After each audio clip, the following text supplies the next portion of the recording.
How many atrocities does Israel have to commit before this government will take action? How many children does it have to kill before it will place sanctions on the state of Israel? How many schools does Israel have to bomb before Labor will end two-way arms trade with Israel and stop the export of F-35 parts that are in Israeli jets currently committing atrocities in Gaza? Now, we know now that the official death toll in Gaza is now over 40,000. Over 70% of those are women and children, and we hear these numbers a lot. We hear them a lot, but what we don't often do is think about the human consequences and stories behind these deaths, the horrific nature of them. And as I read these out, I want people to think about why is it then that when these atrocities are being committed at a systematic scale, at a deliberate and systematic scale, carrying out a genocide in Gaza right now, why is it then that the Australian government and the Labor Party won't end two-way arms trade with Israel or just like they sanctioned Russia, sanction the state of Israel? Let's talk about Mohammed Bar. Let's talk about Mohammed Bar, one of the deaths, people killed, children killed by Israel. Mohammed Bar had Down syndrome and autism.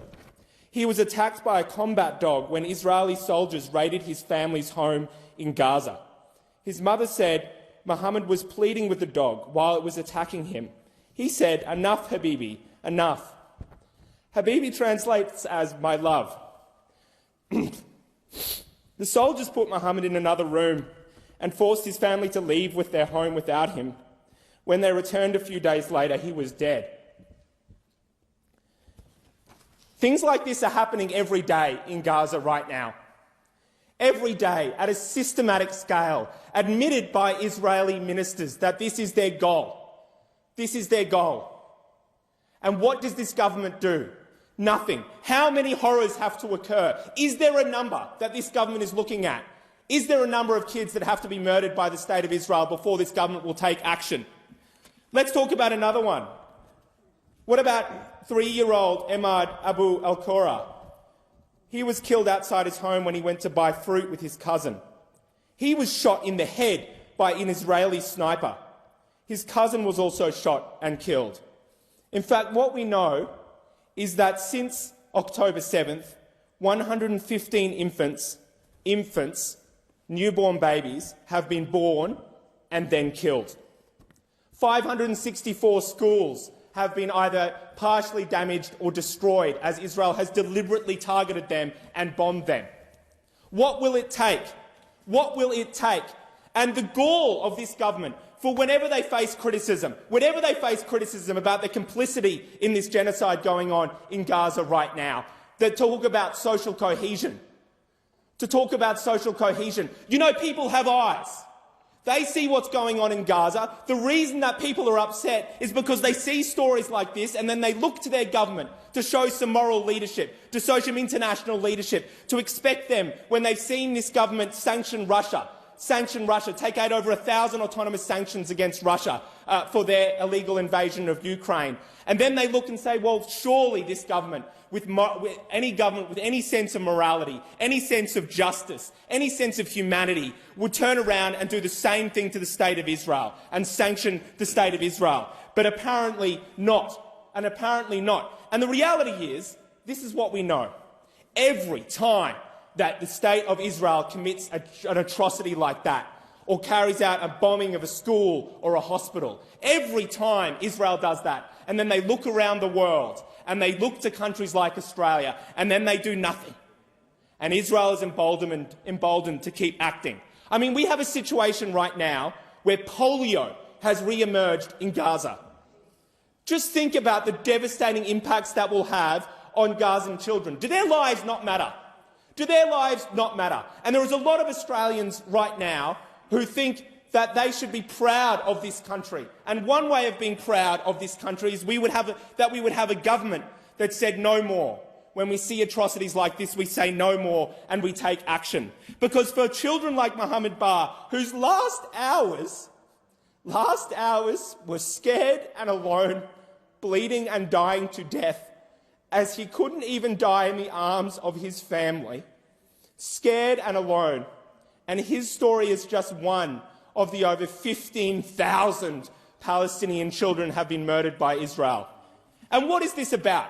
Like, genuinely, why is it that the Australian government cannot take a single action against the State of Israel? Why is it that this Australian government, who has signed a $917 million defence contract with Elbit Systems, an Israeli weapons company that has been blacklisted by other countries around the world for war crimes committed with their weapons in occupied Palestinian territories, why is it they can't even cancel that contract?